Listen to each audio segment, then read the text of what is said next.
Raja di Ambang Maut.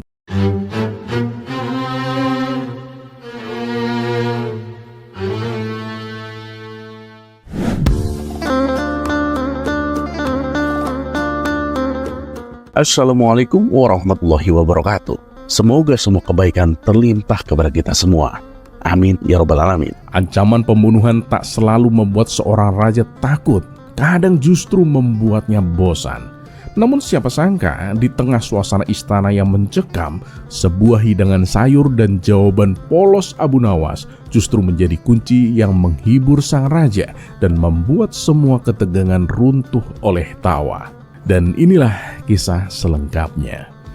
Belakangan ini situasi istana terasa sangat mencekam. Pasalnya Baginda Raja mendapat pesan ancaman pembunuhan dari seseorang yang belum diketahui identitasnya. Pesan ancaman tersebut datang tanpa nama dan tanpa petunjuk. Demi menjaga keselamatan Baginda Raja, para prajurit pun disiagakan. Pintu-pintu istana ditutup rapat dan siapapun yang masuk harus diperiksa berlapis-lapis. Meski begitu, Baginda Raja tetap terlihat kurang nyaman. Perasaan was-was seakan terus menghantui dirinya. Melihat gelagat rajanya yang tampak gelisah, Panglima pengawal istana pun berkata, "Ampun Paduka yang mulia, mengapa Paduka masih terlihat begitu gelisah? Para prajurit akan selalu menjaga Paduka kemanapun Paduka pergi. Insya Allah, Paduka akan tetap aman." Baginda Raja hanya tersenyum mendengar penuturan sang Panglima. "Wahai Panglima, kamu salah sangka jika mengira aku ketakutan. Semua urusanku telah aku pasrahkan kepada Allah, termasuk soal kematianku," jawab Baginda Raja. "Ampun Paduka yang mulia, kalau begitu apa yang membuat Paduka terlihat begitu gelisah?" tanya Panglima penasaran. "Aku ini hanya merasa jenuh dengan keadaan ini, wahai Panglima. Kemana-mana harus dikawal, dan aku tidak bisa lagi berburu ke hutan seperti biasanya.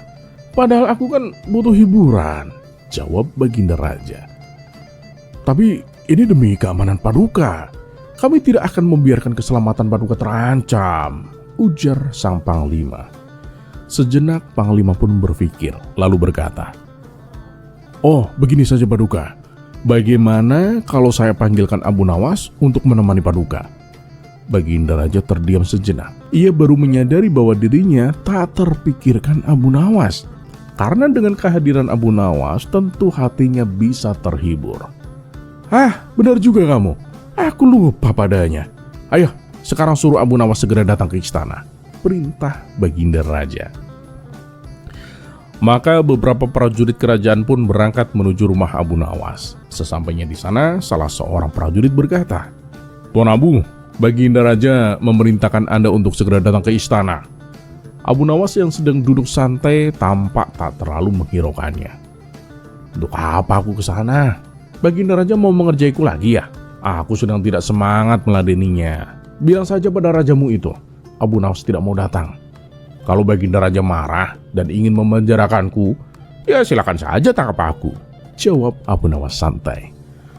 "Tuan Abu, apakah Tuan belum mendengar kabar bahwa Baginda Raja mendapat ancaman pembunuhan? Baginda Raja mengundang Tuan untuk menemaninya di istana," kata prajurit itu.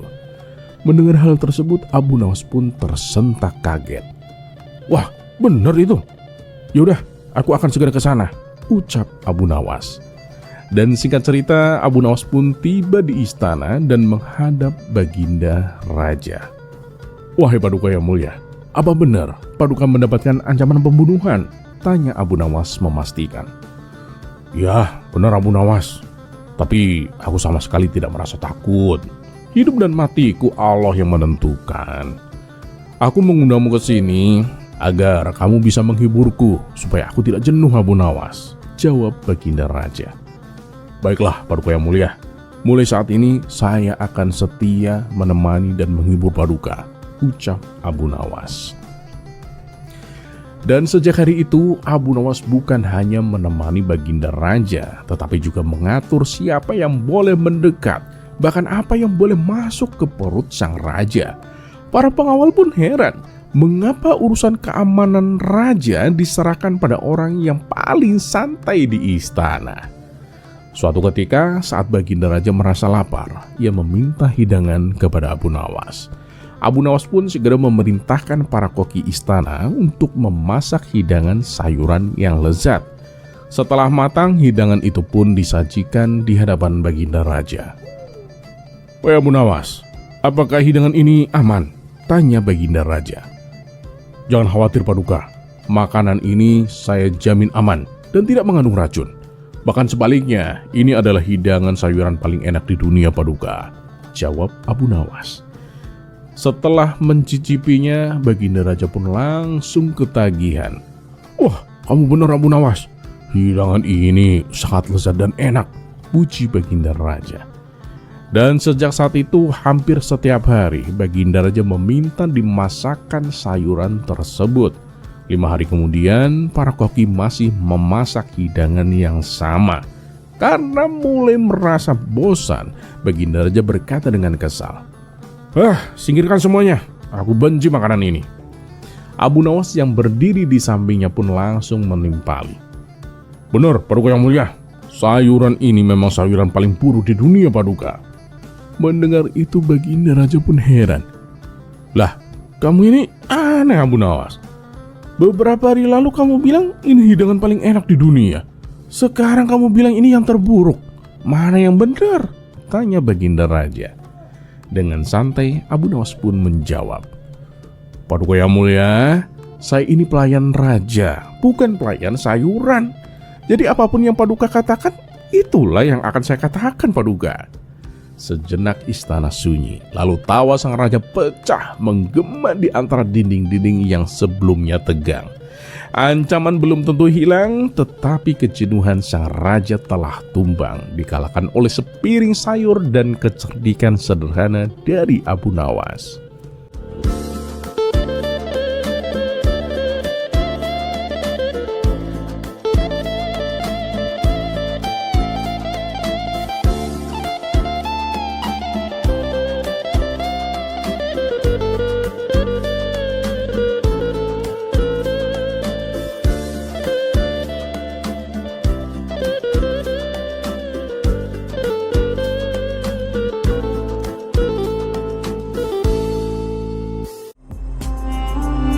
Kisah selanjutnya.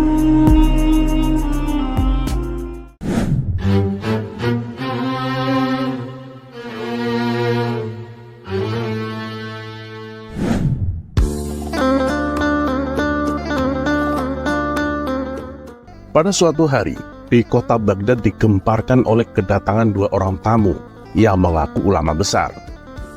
Mereka berdua adalah Syekh Wahab dan Syekh Qadir.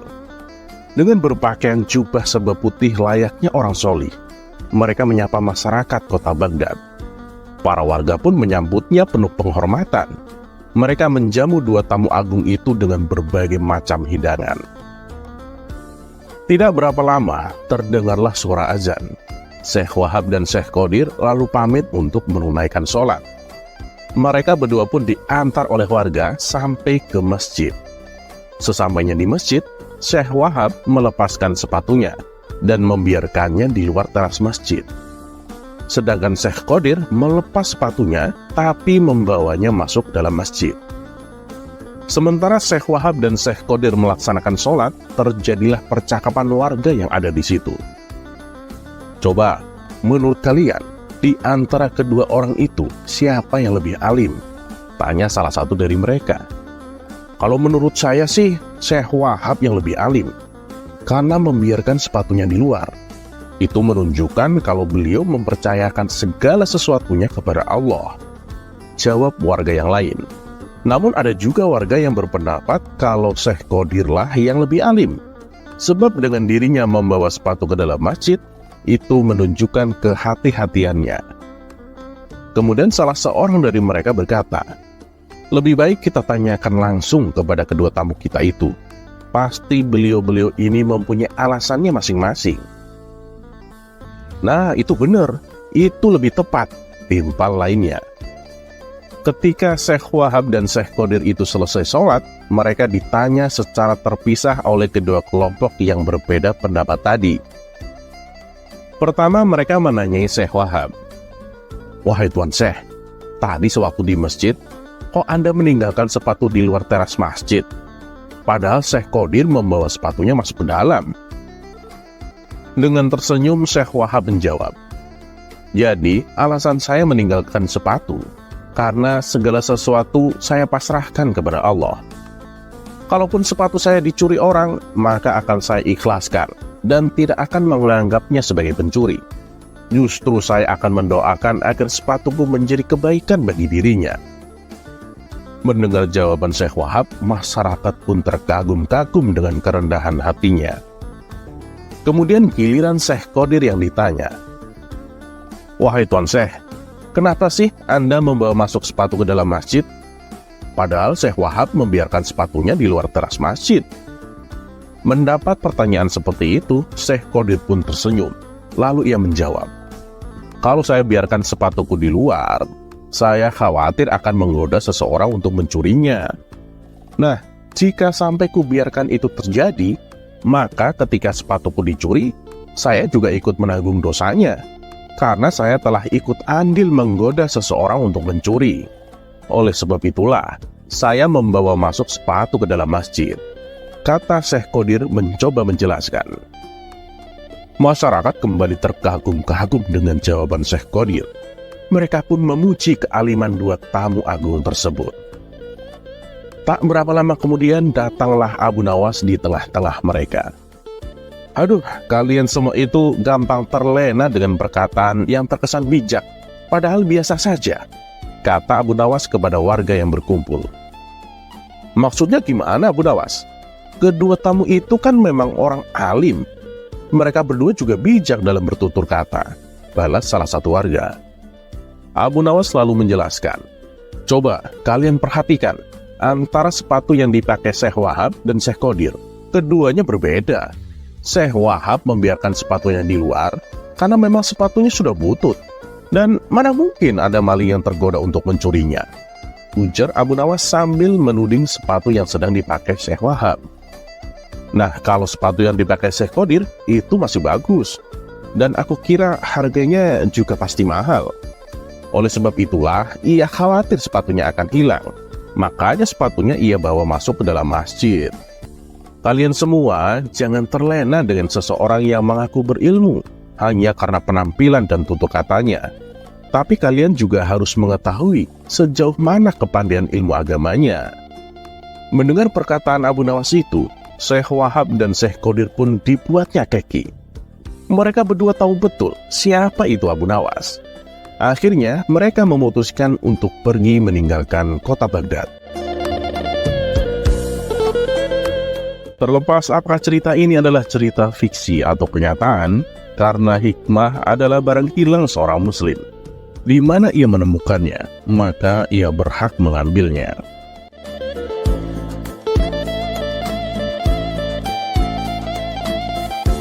Dan satu yang harus selalu kita tahu, bahwa Allah Subhanahu wa Ta'ala tidak pernah menjanjikan bahwa langit itu selalu biru, bunga selalu mekar, dan mentari selalu bersinar. Tapi ketahuilah bahwa Dia selalu memberi pelangi di setiap badai, senyum di setiap air mata, berkah di setiap cobaan, dan jawaban di setiap doa.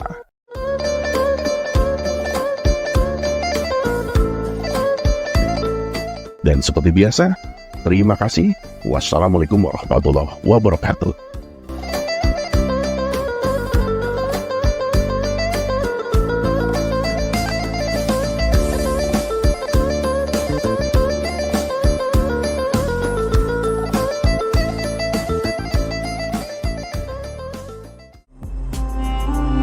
Kisah selanjutnya.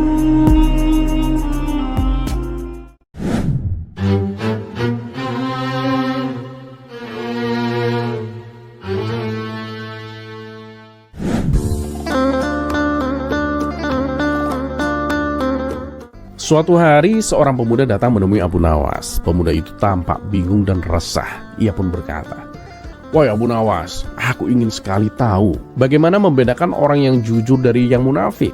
Kadang orang tampak baik di depan, tapi di belakangnya berbeda." Abu Nawas pun tersenyum kecil, lalu berkata, "Ayo kita jalan-jalan ke pasar, akan aku tunjukkan caranya." Mereka berdua pun berjalan bersama menuju pasar, dan setibanya di sana, Abu Nawas memperhatikan orang-orang sedang bertransaksi. Dia menunjuk seorang penjual buah yang sedang tersenyum lebar kepada pembeli. "Coba lihat orang itu," kata Abu Nawas. "Dia tampak ramah, tapi lihat tangannya.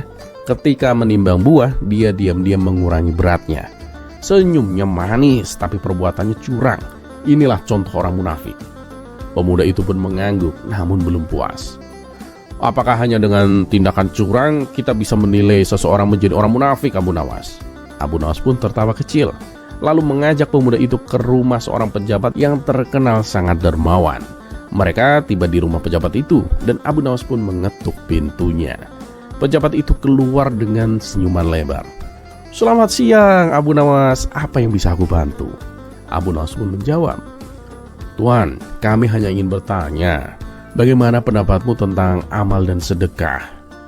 Pejabat itu menjawab dengan penuh semangat, "Amal dan sedekah adalah kewajiban setiap orang, Abu Nawas. Aku saja selalu menyisihkan sebagian hartaku untuk kaum fakir miskin." Abu Nawas pun tersenyum lalu berkata, "Bagus sekali, Tuan. Tapi aku dengar dari para tetanggamu bahwa kamu hanya bersedekah ketika ada orang penting yang melihatmu. Apakah benar begitu?" Pejabat itu pun seketika terdiam, wajahnya memerah.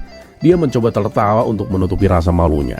"Oh, itu hanya kebetulan saja, Abu Nawas. Tidak seperti yang kau kira." Setelah pamit dari rumah pejabat itu, Abu Nawas pun berkata kepada pemuda, "Munafik bukan hanya tentang perbuatan buruk yang disembunyikan. Terkadang mereka menunjukkan kebaikan hanya untuk mendapatkan pujian dari orang lain." Pemuda itu pun mulai mengerti, tetapi Abu Nawas melanjutkan, namun cara terbaik untuk mengenali orang munafik adalah dengan memperhatikan apa yang mereka lakukan di saat tidak ada orang yang mengawasi mereka. Munafik adalah mereka yang berbeda di depan dan di belakang. Waspadalah kepada mereka yang terlalu sibuk terlihat baik di depan umum, tapi hatinya kosong dari niat baik yang tulus. Pemuda itu pun tersenyum dan mengangguk. "Terima kasih, Abu Nawas. Sekarang aku mengerti." Abu Nawas pun tertawa kecil.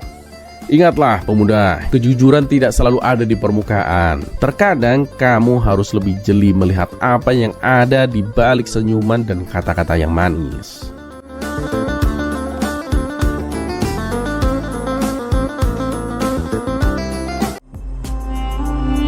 Kisah selanjutnya.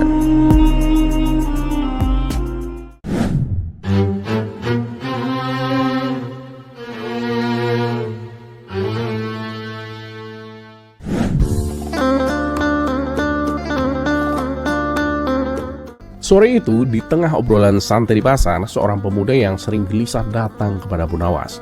Wajahnya penuh kebingungan dan tanpa basa-basi ia langsung duduk di sebelah Abu Nawas. "Abu Nawas," kata pemuda itu, "aku punya pertanyaan penting. Kenapa orang-orang begitu mudah berselingkuh?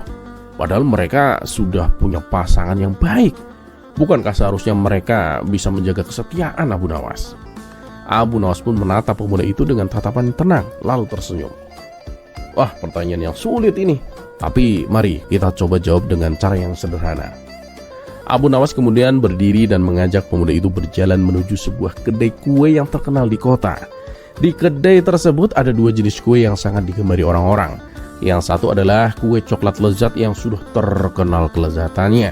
Dan yang satu lagi adalah kue baru yang belum pernah dilihat sebelumnya dengan tampilan yang sangat menarik. Abu Nawas pun memesan kedua kue itu. Setelah tiba, ia menyodorkan kue coklat yang sudah terkenal kepada pemuda itu dan berkata, "Coba makan kue ini." Pemuda itu dengan senang hati memakan kue coklat tersebut. "Ini enak sekali, Abu Nawas. Tidak heran sih kalau banyak orang menyukai kue ini." Setelah pemuda itu selesai, Abu Nawas menyodorkan kue baru yang tampilannya sangat menggoda. "Sekarang coba yang ini." Pemuda itu penasaran dengan rasa kue baru tersebut, segera menggigitnya. Setelah beberapa gigitan, ia tersenyum. "Ini juga enak. Rasanya berbeda dari yang pertama, tapi sama-sama nikmat sih." Abu Nawas pun tertawa kecil. Nah, disinilah jawabannya. Manusia sering tergoda oleh sesuatu yang baru, sesuatu yang belum mereka coba. Meskipun apa yang mereka miliki sudah sangat baik, itu adalah sifat alami manusia, rasa penasaran dan keinginan untuk mencoba hal yang tampak berbeda dan menggoda. Pemuda itu terdiam sejenak merenungkan kata-kata Abu Nawas. Jadi maksudmu orang berselingkuh karena mereka tergoda oleh sesuatu yang baru, meskipun pasangan mereka sudah baik? Abu Nawas pun mengangguk sambil tersenyum. Benar, seringkali seseorang berselingkuh bukan karena pasangannya buruk, tetapi karena mereka merasa ada hal yang belum mereka alami atau coba.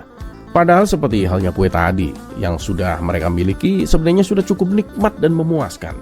Namun godaan dari sesuatu yang tampak baru dan menarik itu yang membuat mereka tergelincir. Tapi apakah itu berarti tidak ada harapan untuk menjaga kesetiaan Abu Nawas? Tanya pemuda itu. Abu Nawas pun menepuk bahu pemuda tersebut. Tentu saja ada. Seseorang harus menyadari bahwa kesetiaan bukan hanya soal kepuasan saat ini, tetapi juga soal menghargai apa yang sudah mereka miliki. Jika seseorang selalu mengejar yang baru, mereka tidak akan merasa puas, karena selalu ada hal lain yang terlihat lebih menarik. Tetapi ketika mereka bisa menghargai yang sudah ada dan menghindari godaan, itulah tanda bahwa mereka benar-benar setia dan bijaksana. Pemuda itu pun tersenyum dan tampak lebih lega. Aku mengerti sekarang Abu Nawas. Kesetiaan adalah tentang menghargai yang kita miliki, dan bukan tergoda oleh sesuatu yang hanya terlihat baru dan menarik di permukaan. Abu Nawas pun mengangguk. Betul sekali, jangan tertipu oleh penampilan luar. Terkadang yang terlihat baru tidak selalu lebih baik, dan yang sudah kita miliki sebenarnya adalah yang terbaik untuk kita. Mereka pun beranjak dari kedai itu, dengan pemuda tersebut membawa pelajaran berharga tentang godaan dan pentingnya dari sebuah kesetiaan.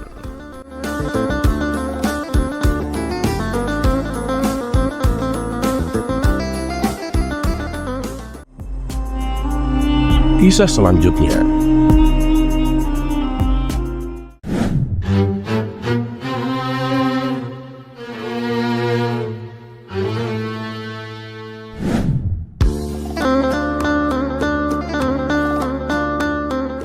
Tak diragukan lagi, memang sudahlah kita akui, Abu Nawas dan Abu Jahil itu pembawa kebahagiaan.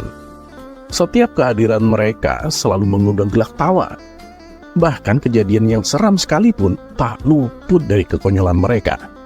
Seperti pada kisah berikut ini, Abu Nawas dan Abu Jahil memergoki malaikat maut dan malaikat penjaga kubur sedang bagi-bagi penghuni kuburan. Berikut kisah lengkapnya. Diawali pada suatu malam, ada dua orang pencuri sedang melancarkan aksinya. Mereka mencuri buah kurma di sebuah kebun milik penduduk setempat. Karena mereka berdua sangat lihai, hanya dalam waktu singkat, dengan mudahnya mereka mampu mengumpulkan sekarung buah kurma. Setelah berhasil mencuri buah kurma, mereka segera berlari ke arah kuburan untuk menghilangkan jejak. Tatkala hampir mencapai gerbang kuburan, salah satu pencuri tersandung dan terguling-guling.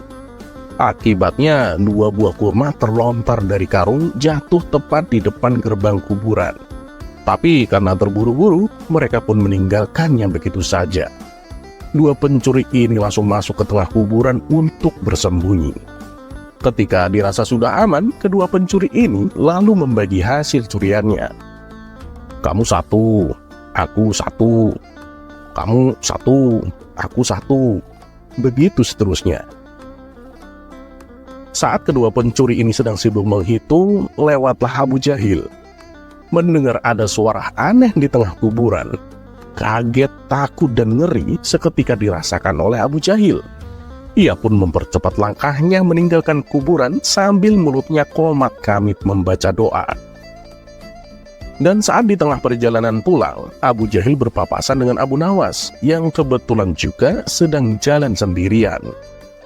"Ya Abu Jahil, kamu kenapa terlihat ketakutan begitu?" tanya Abu Nawas. "Itu Abu Nawas, tadi aku waktu lewat kuburan, aku mendengar suara mengerikan," jawab Abu Jahil dengan terpatah-patah. "Ah, mungkin itu hanya perasaanmu saja Abu Jahil," ujar Abu Nawas. "Enggak Abu Nawas, bener, aku jelas-jelas mendengarnya. Kalau kau tidak percaya, ayo aku antar kamu ke sana," timpal Abu Jahil. Karena penasaran, Abu Nawas pun menuruti ajakan Abu Jahil. Setelah sampai di depan gerbang kuburan, Abu Nawas mendengar suara yang diceritakan oleh Abu Jahil. "Kamu satu, aku satu. Kamu satu, aku satu." Abu Nawas semakin penasaran dibuatnya. Ia pun mengintip area tengah kuburan dari luar pintu gerbang. Namun karena kondisi gelap sehingga tidak kelihatan dari siapa suara itu berasal. "Abu Nawas, apa mungkin itu suara malaikat maut dan malaikat kuburan? Mereka sedang bagi-bagi jatah jiwa manusia," ucap Abu Jahil. "Aku sendiri juga nggak tahu. Tapi apa iya ya?" jawab Abu Nawas. Tidak lama kemudian terdengar suara lagi dari tengah kuburan. "Nah, udah selesai. Sekarang tinggal 2 yang ada di luar gerbang itu. Siapa yang mau ambil? Kamu apa aku?" "Oh, yang 2 itu? Biar aku saja," jawab suara lainnya. Mendengar hal itu, Abu Jahil dan Abu Nawas yang kebetulan sedang berada di luar gerbang kuburan terkejut bukan main. "Aduh, jangan-jangan yang mereka maksud kita, Abu Nawas," kata Abu Jahil ketakutan. Bener juga Abu Jahil. Ayo lari," teriak Abu Nawas. Keduanya pun langsung kabur terbirit-birit dengan penuh ketakutan. Dan tak lama kemudian muncul salah satu pencuri menuju gerbang untuk mengambil 2 buah kurma yang jatuh sewaktu mereka masuk ke dalam kuburan. Kisah selanjutnya.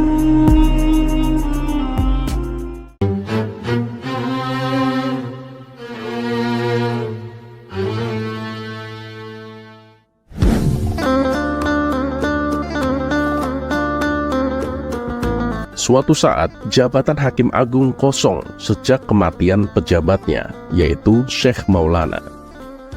Raja Harun Ar-Rasyid sudah meminta nama-nama nominator hakim senior yang layak untuk diangkat menjadi Hakim Agung. Tapi anehnya, keputusan malah jatuh kepada anak Syekh Maulana, yakni Abu Nawas, yang bukan hakim, tapi memang dikenal menguasai segala ilmu kebijakan. Maka jadilah Abu Nawas calon tunggal Hakim Agung. Tentu saja keputusan itu membuat dengki para hakim senior.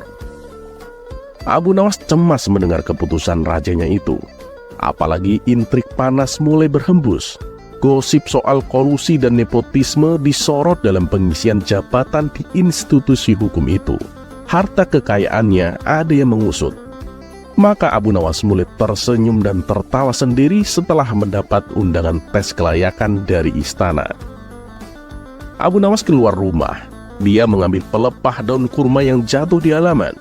Kemudian dia tunggangi pelepah itu selayaknya naik keledai sambil berkeliling kampung. Anak-anak pun bersorak-sorai menyanyikan lagu kuda lumping mengiringi di belakangnya. Dan hari itu juga tersiar kabar. Abu Nawas otaknya tak waras. Gosip pun makin keras berhembus. Apa mungkin orang tak waras menjabat Hakim Agung? Raja Harun Ar-Rasyid tidak percaya terhadap gosip itu. Sebab Abu Nawas memang penuh gosip, intrik, dan kontroversial. Maka raja perintahkan prajuritnya untuk memanggil Abu Nawas. Kalau perlu tangkap Abu Nawas agar datang ke istana. Abu Nawas dengan terpaksa akhirnya datang bertemu baginda raja. Dia masih suka tersenyum dan tertawa sendiri. "Kamu menolak undangan kerajaan. Tahukah kamu bahwa ini suatu penghinaan?" kata baginda raja. "Saya sudah tahu," jawab Abu Nawas. "Tahu apa?" sergah baginda raja lagi. "Saya tahu bahwa terasi itu berasal dari udang," jawab Abu Nawas ngelantur. Baginda raja naik pitam dengan jawaban Abu Nawas yang tak nyambung itu. "Ini pelecehan terhadap kerajaan. Kamu tahu itu, Abu Nawas?" "Kan saya benar. Lah menurut Anda, apa udang itu berasal dari terasi?" Baginda raja pun murka, merasa terhina dengan ucapan itu. Pasal pencemaran nama baik pun berlaku. Baginda raja memerintahkan prajuritnya untuk menghukum Abu Nawas dengan 25 kali cambukan hari itu juga. Setelah menerima cambukan di punggung yang menyakitkan itu, Abu Nawas pun pulang. Di pintu gerbang istana, dia dihadang penjaga yang suka meminta tips. Kali ini Abu Nawas dengan senang hati memberikan semua hadiah dari baginda raja yang diterimanya hari ini. Maka diambilnya tongkat kayu, lalu dipukulkan ke punggung penjaga itu sebanyak 25 kali. Penjaga itu pun kelenger ditinggalkan Abu Nawas. Ternyata penjaga itu melaporkan pemukulan Abu Nawas kepada baginda raja. Maka Abu Nawas pun diadili. Tetap dengan gaya tertawa sendiri, Abu Nawas berkata, "Penjaga itu selalu meminta jatah hadiah yang diberikan baginda raja. Hari itu dia minta juga. Padahal kan saya mendapat hadiah 25 kali cambukan. Ya, maka aku beri dia 25 kali cambukan. Apakah aku salah?" Baginda raja terbahak-bahak mendengar pembelaan Abu Nawas itu. Dan baginda raja pun makin tahu bahwa pejabatnya suka memalak dan meminta suap. Abu Nawas selalu dibebaskan dari tuduhan. Sebaliknya, penjaga itu dipecat. Tapi baginda raja tetap meminta Abu Nawas segera dilantik menjadi hakim agung menggantikan bapaknya. Tak mungkin baginda raja membatalkan keputusannya. Mendapat tekanan itu, Abu Nawas kumat lagi gilanya.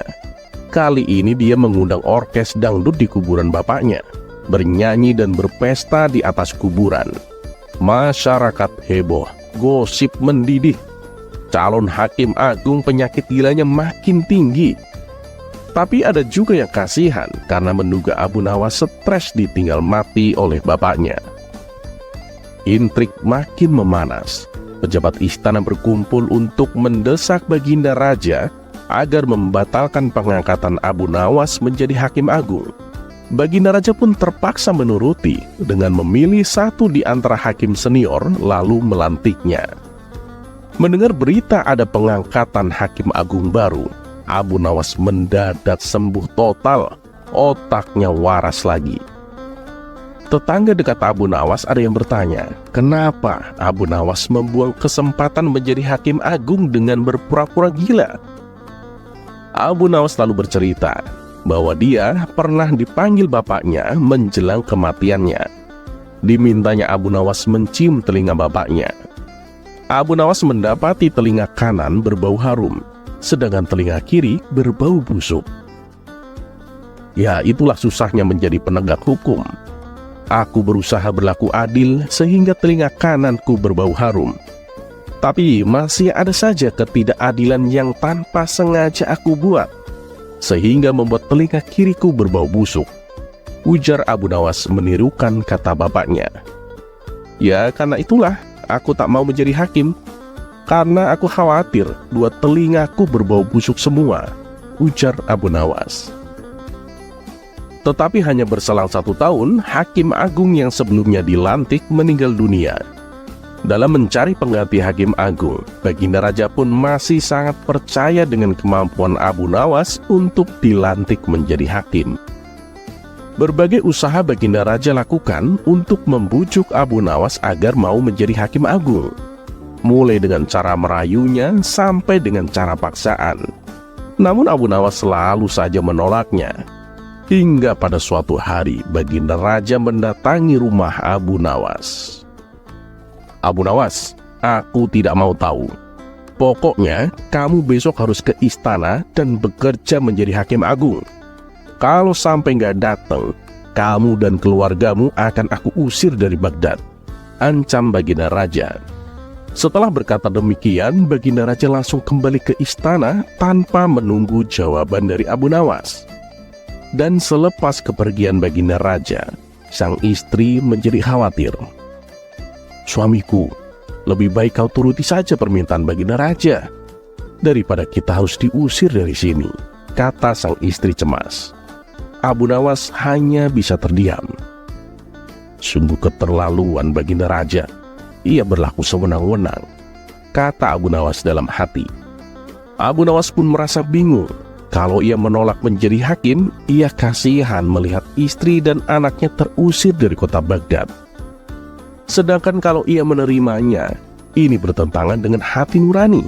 Dan ia tak ingin kejadian yang menimpa sang ayah juga akan menimpa pada dirinya.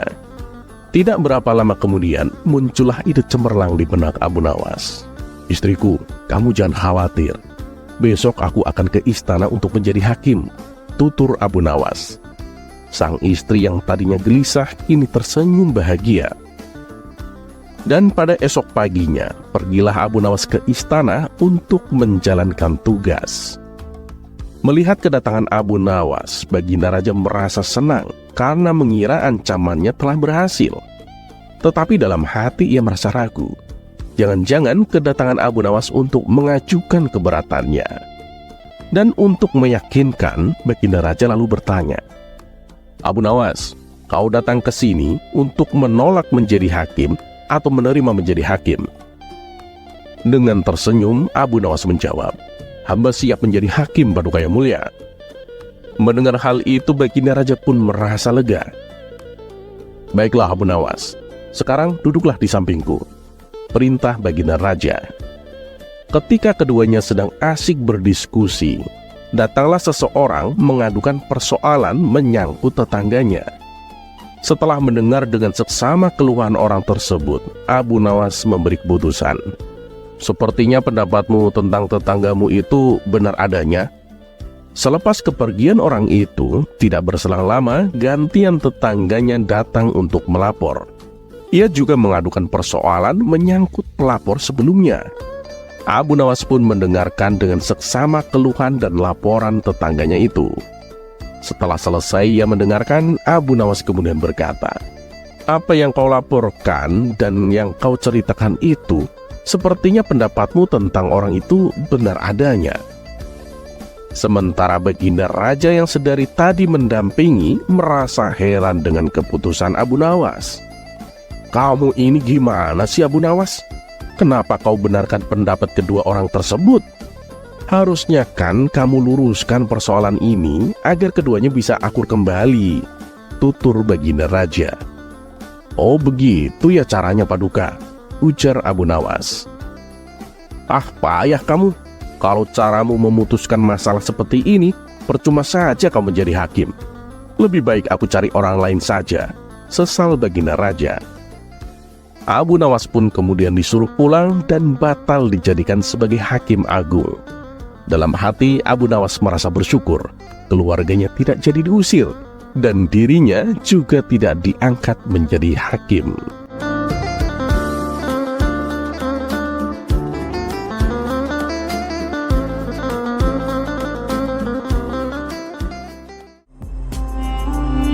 Kisah selanjutnya,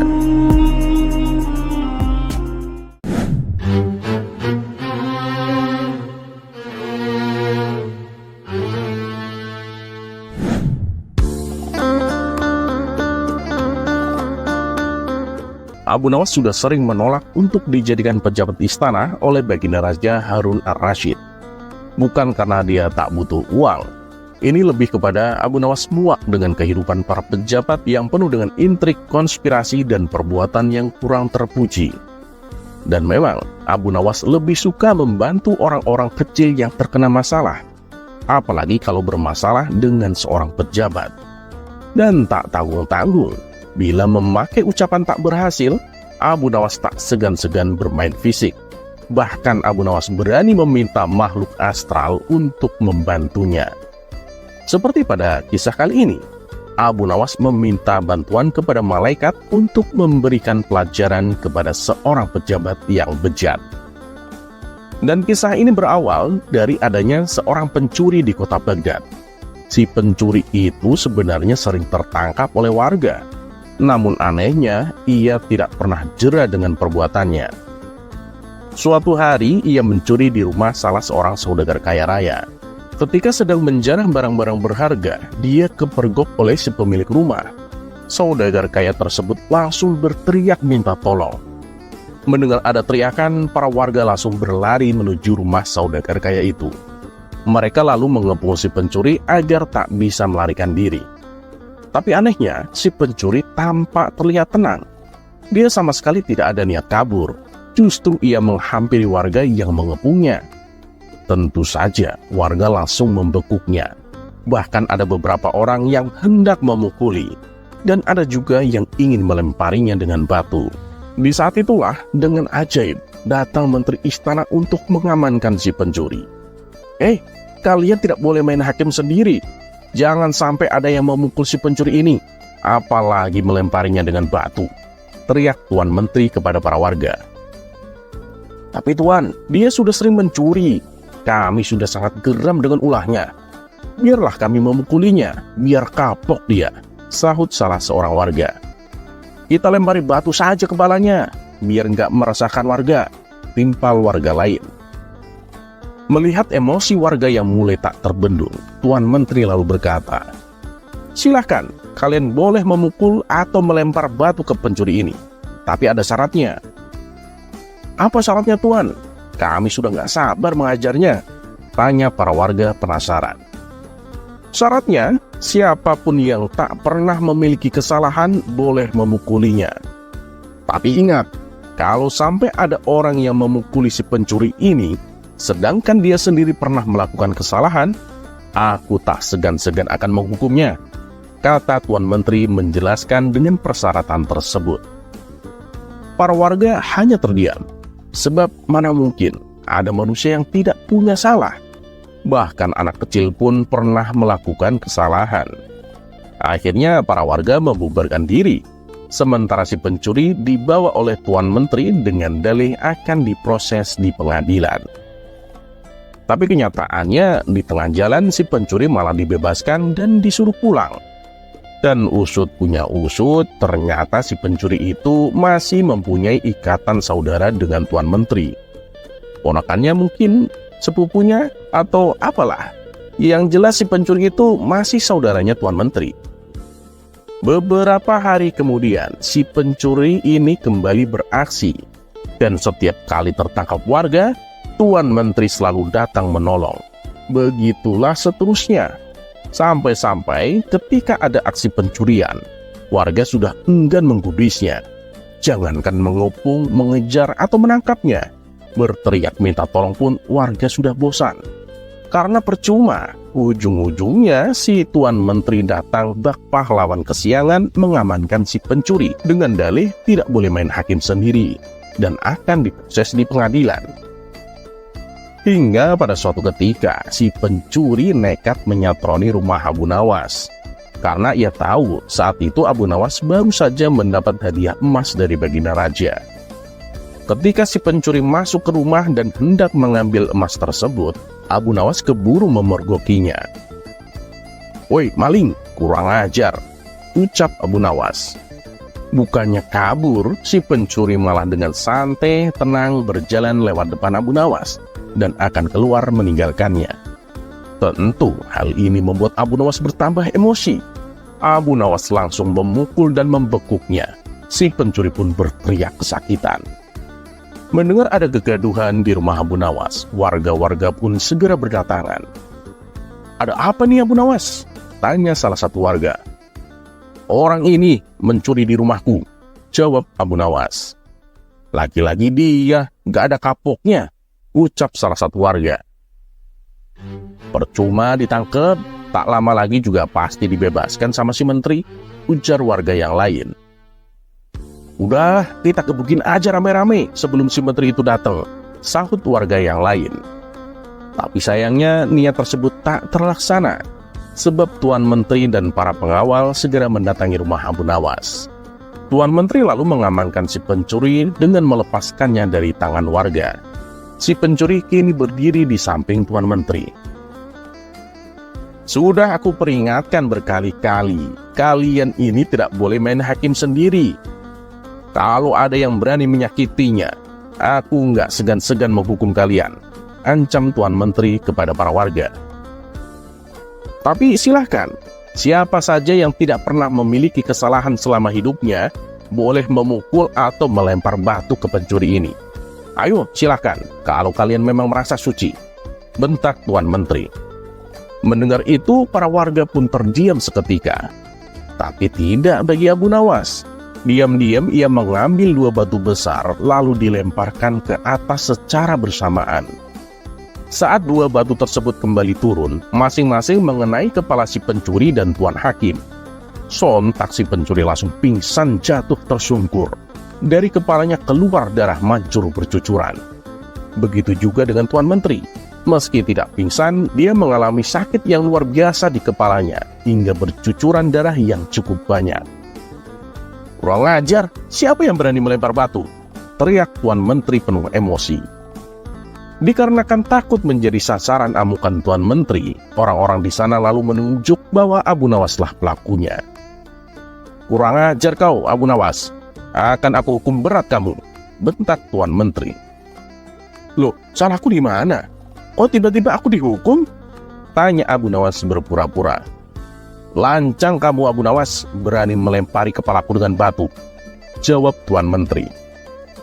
"Oh itu, Anda kan tadi mengatakan sendiri, siapapun yang tidak pernah bersalah selama hidupnya boleh melempari si pencuri dengan batu," balas Abu Nawas. "Jadi kamu merasa kamu tak pernah berbuat salah? Hah? Jangan sok suci kamu, Abu Nawas," hardik Tuan Menteri. "Justru itu, aku ini memang pernah berbuat salah. Makanya aku minta bantuan malaikat langit. Aku berikan dia 2 batu dengan melemparkannya ke atas. Ketika malaikat itu melemparkannya ke bawah, ternyata yang kena bukan hanya si maling ini, tapi Anda juga ikut kena. Mungkin malaikat langit lebih tahu bila selama ini Anda bersekongkol dengan si maling ini," kata Abu Nawas. Mendengar itu, Tuan Menteri tidak bisa berkata apa-apa, tapi memendam amarah kepada Abu Nawas. Tuan Menteri ingin menghukumnya saat itu juga, karena perkataan yang diucapkan Abu Nawas hanya dibuat-buat. Belum sempat Tuan Menteri memerintahkan pengawal untuk menangkap, tiba-tiba Abu Nawas berkata lagi, kalau sampai besok dia kedapatan mencuri lagi, dan Tuan Menteri menolongnya dengan alasan akan mengamankannya, batu ini bukan hanya aku berikan kepada malaikat langit, tapi akan aku berikan juga kepada Baginda Raja, ancam Abu Nawas. Mendengar perkataan tersebut, nyali Tuan Menteri mendadak ciut.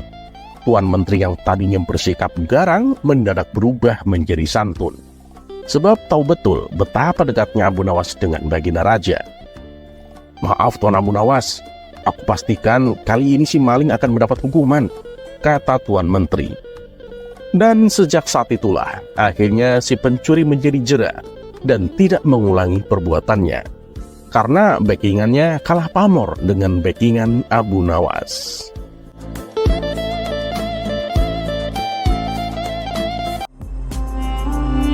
Kisah selanjutnya.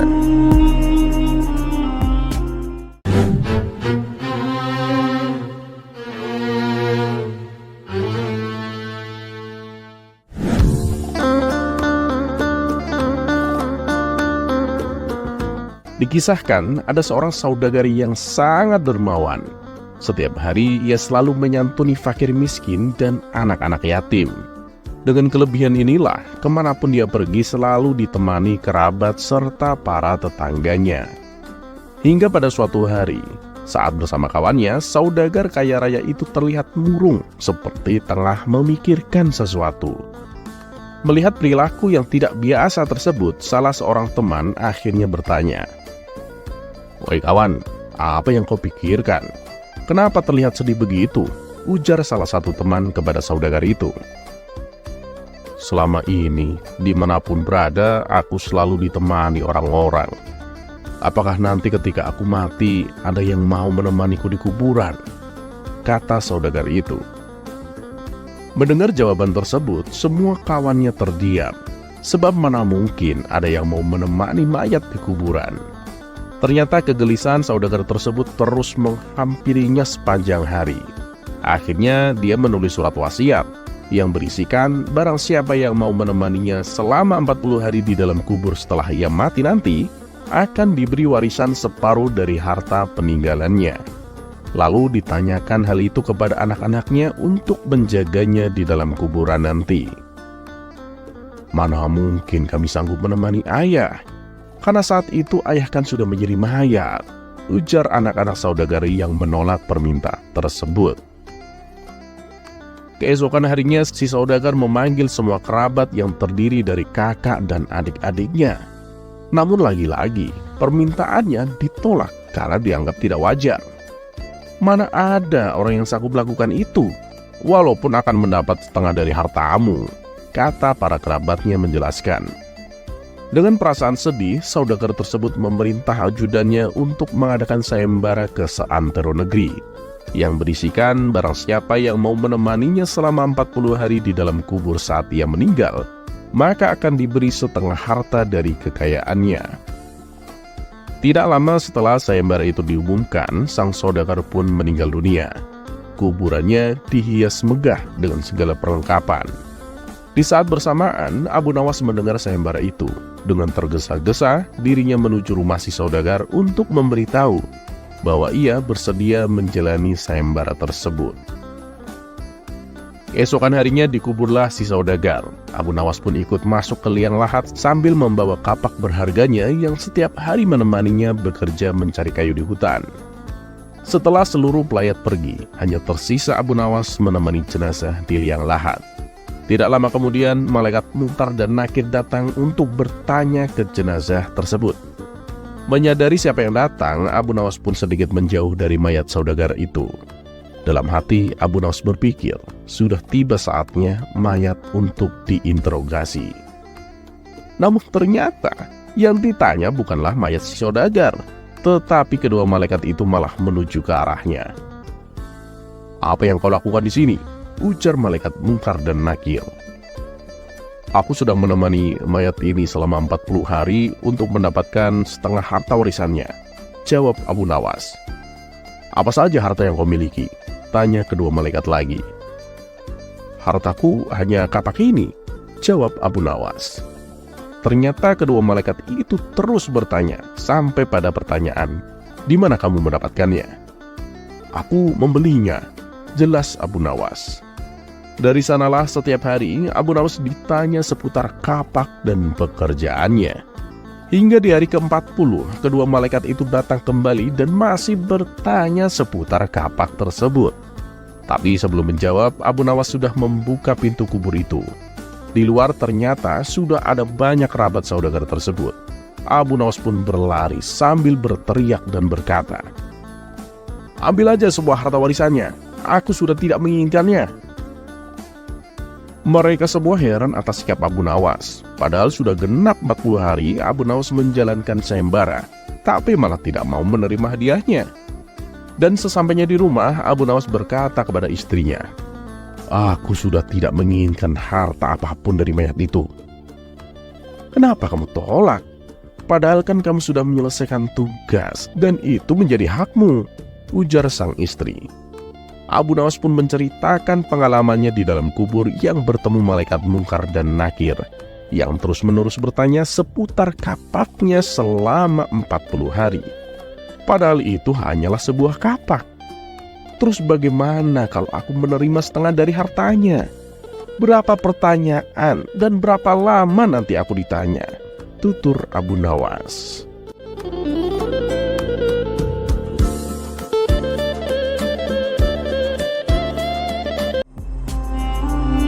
Kisah selanjutnya.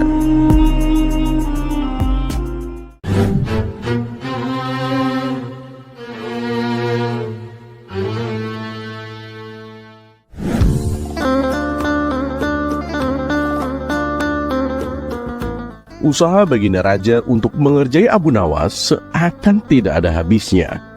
Walaupun berkali-kali Baginda Raja yang kalah dan menanggung malu, tapi hal itu tak menjadikannya kapok berurusan dengan Abu Nawas.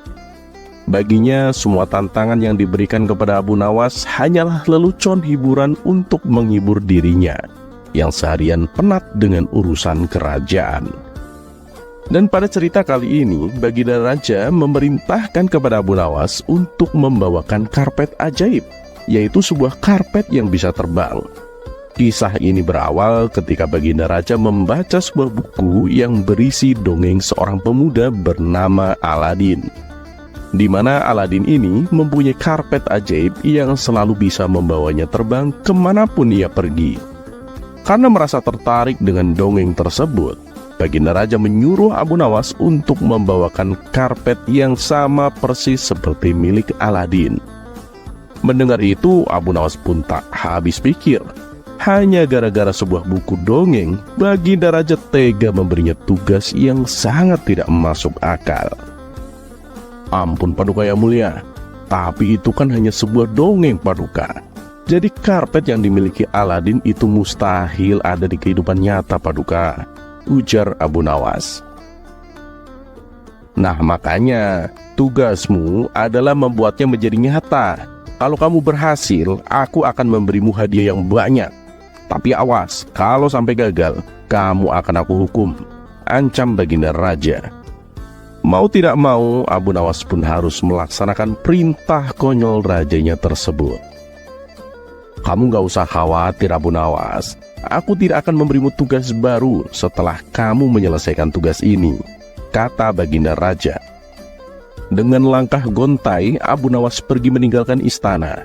Di sepanjang perjalanan pulang, ia terus memikirkan bagaimana caranya supaya bisa lolos dari hukuman. Dan setibanya di rumah, sang istri memberi kabar bahwa tetangganya mengalami kecelakaan. Ia terjatuh dari pohon yang lumayan tinggi ketika mencari kayu bakar di hutan. Akibatnya salah satu kakinya patah dan terluka parah dan harus dipotong. Kenapa nggak disembuhin aja? Kasianlah kalau harus dipotong, tanya Abu Nawas. Iya sih, tapi sayangnya udah nggak bisa disembuhin. Kalaupun nggak dipotong, kakinya juga sudah tidak berfungsi, jelas sang istri. Mendengar jawaban tersebut, terbesit sebuah ide di benak Abu Nawas akan sebuah jalan keluar untuk menyelesaikan tugas dari Baginda Raja. Dan hari yang ditentukan pun telah tiba. Abu Nawas segera berangkat menuju istana. Di tangannya ia membawa gulungan karpet yang terbungkus rapi dan diberi wewangian. Bagaimana Abu Nawas? Apakah kamu sudah mendapatkan apa yang aku inginkan? Tanya Baginda Raja. Sudah Paduka yang mulia, ini dia karpet ajaib yang Paduka inginkan, jawab Abu Nawas. Ia pun menggelar karpet tersebut dan menyuruh Baginda Raja untuk duduk di atasnya.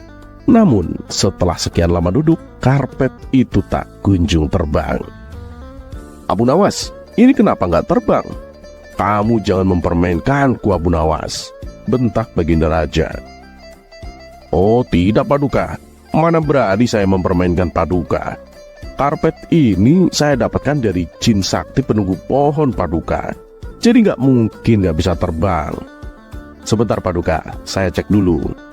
Oh alah, ternyata ini penyebabnya. Pantas saja nggak mau terbang, kata Abu Nawas sambil menunjuk pinggiran karpet yang terpotong. Maksudmu bagaimana Abu Nawas? Tanya Baginda Raja. Ya bagaimana bisa terbang Paduka? Karpetnya aja sudah tidak utuh lagi. Ada bagian yang telah terpotong, jawab Abu Nawas. Lalu bagaimana ini? Coba kamu betulkan Abu Nawas, pinta Baginda Raja.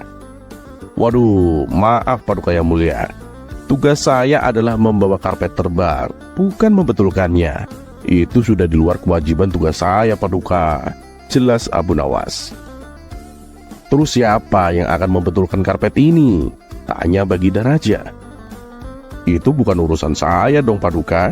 Silahkan Paduka cari orang lain saja. Sesuai dengan apa yang Paduka katakan sebelumnya, bahwa saya tidak akan diberi tugas baru setelah menyelesaikan tugas yang satu ini. Dan tugas saya adalah membawa karpet ajaib yang bisa terbang, bukan membuat karpetnya supaya bisa terbang, balas Abu Nawas. Baginda Raja pun tak bisa membantah perkataan Abu Nawas itu. Usahanya kali ini untuk mengerjai Abu Nawas kembali mengalami kegagalan. Yang ada malah Abu Nawas mendapatkan hadiahnya yang sangat banyak.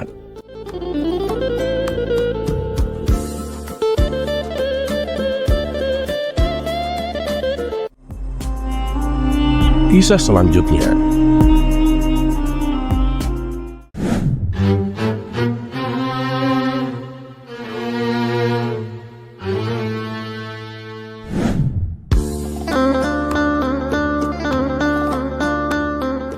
Dikisahkan, kebun sayuran milik Abu Nawas mengalami gagal panen. Akibatnya, ia harus menanggung kerugian yang cukup besar. Uang simpanannya juga ikut ludes untuk menutupi kerugian yang dialaminya. Untuk makan sehari-hari saja, terpaksa ia dan istri harus makan seadanya. Hari ini kamu masak apa istriku? Tanya Abu Nawas. Ya masih sama seperti yang kemarin, nasi sama daun singkong, jawab istrinya. Mendengar itu Abu Nawas menghela nafasnya. Padahal aku ingin sekali makan daging, ucap Abu Nawas. Mau beli pakai apa coba? Uang kita kan tinggal sedikit, timpal sang istri. Baiklah, aku akan ke pasar sebentar. Barangkali aku bisa membeli sesuatu, balas Abu Nawas. Maka berangkatlah Abu Nawas menuju ke pasar. Sesampainya di pasar, ia menghampiri toko penjual daging. Berapa harga dagingnya kawan? Tanya Abu Nawas. 120 dinar per kilo Abu Nawas, jawab penjual daging. Boleh aku beli sesuai dengan uang yang aku punya? Tanya Abu Nawas. Memangnya kamu punya uang berapa? Kata penjual daging balik bertanya. Aku hanya bawa 20 dinar kawan, jawab Abu Nawas. Kalau kamu mau sekilo, nanti aku kasih, balas penjual daging. Tapi uangku cuma 20 dinar, ujar Abu Nawas. Kita ini kan kawan lama Abu Nawas, nanti kurangnya gampang, kapan-kapan aja, tutur penjual daging. Wah, terima kasih kawan, aku janji, nanti kalau aku punya uang, aku akan membayar kekurangannya, timpal Abu Nawas dengan perasaan bahagia. Abu Nawas pun pulang ke rumah dengan membawa daging 1 kilo. Sang istri pun kaget, bercampur senang melihat suaminya pulang membawa daging. Kamu beli daging 1 kilo, dapat uang dari mana? Tanya sang istri. Oh enggak, aku enggak membelinya. Ini penjual daging mengutangiku, jawab Abu Nawas. Beberapa hari kemudian Abu Nawas kembali ke pasar. Ia melewati toko penjual daging. Melihat Abu Nawas lewat di depan tokonya, si penjual daging ini berteriak. Abu Nawas, kapan kau akan memberikan hakku? Sabar kawan, di lain waktu ya, jika Allah melapangkan rezekiku. Dan hari berikutnya, Abu Nawas kembali ke pasar untuk menemui kawan-kawannya. Ia sengaja menghindari rute jalan depan toko penjual daging supaya dirinya tidak ditagih. Melihat kedatangan Abu Nawas, kawan-kawan tongkrongannya langsung menyambutnya dengan ceria. Semua orang yang ada di tempat tongkrongan merasa senang dan gembira. Mereka sudah terbiasa mendengarkan Abu Nawas mendongeng tentang pengalamannya dan kisah jenakanya. Ketika Abu Nawas sedang asik duduk bersama kawan-kawannya, tiba-tiba penjual daging itu lewat dari arah depan. Dan dia pun melihat Abu Nawas, lalu memberikan sinyal seraya berkata, "Aku ingin hakku Abu Nawas." Abu Nawas segera berdiri dari tempat duduknya dan bergeser ke tempat lain agar terhindar dari gangguan si penjual daging. Namun si penjual daging itu juga ikut bergeser mengikuti Abu Nawas. Penjual daging mulai memberikan sinyal lagi kepada Abu Nawas, sambil mengancam akan membongkar hutangnya di depan kawan-kawannya. Abu Nawas pun mulai berpikir mencari cara agar tidak ada kesempatan penjual daging mengganggunya. Akhirnya Abu Nawas memutuskan untuk berpamitan kepada kawan-kawannya pulang ke rumah. Namun kawan-kawannya ini menahannya. Mereka meminta agar Abu Nawas menyelesaikan cerita jenakanya. Mau tak mau, Abu Nawas menuruti kemauan kawan-kawannya itu. Tapi yang membuat Abu Nawas kesal, penjual daging itu selalu mengganggunya. Merasa kesal dengan tingkah laku penjual daging, Abu Nawas mulai membalasnya. Baiklah, aku akan bayar semua. Berapa utangku? 100 dinar kan? Tanya Abu Nawas. Iya, benar 100 dinar. Kapan kamu mau melunasinya? Kata penjual daging. Sekarang aku melunasinya. Kamu tunggu di sini dulu. Aku ambil uangnya di rumah. Jelas Abu Nawas. Kemudian Abu Nawas berjalan pulang untuk menemui Tuan Hamid. Karena kemarin lusa, Abu Nawas bekerja di rumah Tuan Hamid membersihkan kebun yang ada di halaman rumahnya. Dan kebetulan saat itu Abu Nawas belum menerima bayaran dari Tuan Hamid, karena Tuan Hamid sedang berada di luar kota. Mendengar Abu Nawas akan membayar hutang kepada si penjual daging, Tuan Hamid pun bercerita bahwa si penjual daging itu mempunyai hutang 100 dinar juga kepada Tuan Hamid. Maka terpikirlah akal cerdik Abu Nawas untuk mengajak Tuan Hamid bersamanya. Tak berselang lama, Abu Nawas pun datang bersama Tuan Hamid. Di situ si penjual daging sudah tak sabar ingin menerima pembayaran 100 dinar dari Abu Nawas. Dan ternyata kawan-kawan Abu Nawas juga masih ngumpul di situ. Mereka ingin menyaksikan akal cerdik apa lagi dari Abu Nawas untuk melunasi hutangnya. Abu Nawas, mana uangnya? Kok malah ngajak Tuan Hamid? Tanya si penjual daging. Tenang kawan, Tuan Hamid ini juga ada sangkut pautnya sama kita. Jadi tadi hutangku 100 dinar kan? Kemudian Tuan Hamid memberikan uang 100 dinar kepada Abu Nawas sebagai pembayaran kerjanya. Ini, aku bayar hutangmu yang 100 dinar. Berarti hutangku sudah lunas kan? Tanya Abu Nawas kepada si penjual daging. Baiklah, hutangmu lunas Abu Nawas, jawab si penjual daging. Ketika si penjual daging akan memasukkan uang itu ke dalam kantong bajunya, Abu Nawas buru-buru berkata, "Tapi tunggu dulu kawan, aku dengar kamu juga punya hutang 100 dinar ke Tuan Hamid. Nah, mumpung kamu lagi dapat uang, bayarlah sekarang. Tidak elok menunda-nunda bayar hutang kalau sudah ada uangnya." Karena merasa malu kepada Tuan Hamid dan juga banyak kawan-kawan Abu Nawas yang sedang menyaksikan itu, akhirnya dengan terpaksa si penjual daging menyerahkan uang 100 dinar yang ia dapat dari Abu Nawas kepada Tuan Hamid. Nah, sekarang semua sudah selesai kan? Tuan Hamid sudah membayar kerjaku yang kemarin. Aku sudah membayar lunas hutangku kepadamu, dan kamu juga sudah membayar lunas hutang kepada Tuan Hamid, kata Abu Nawas kepada si penjual daging. Seketika, semua kawan-kawan Abu Nawas berdecak kagum dengan kecerdikan Abu Nawas itu. Dan si penjual daging pun pulang dengan tangan hampa, walaupun hutang Abu Nawas sudah lunas kepadanya.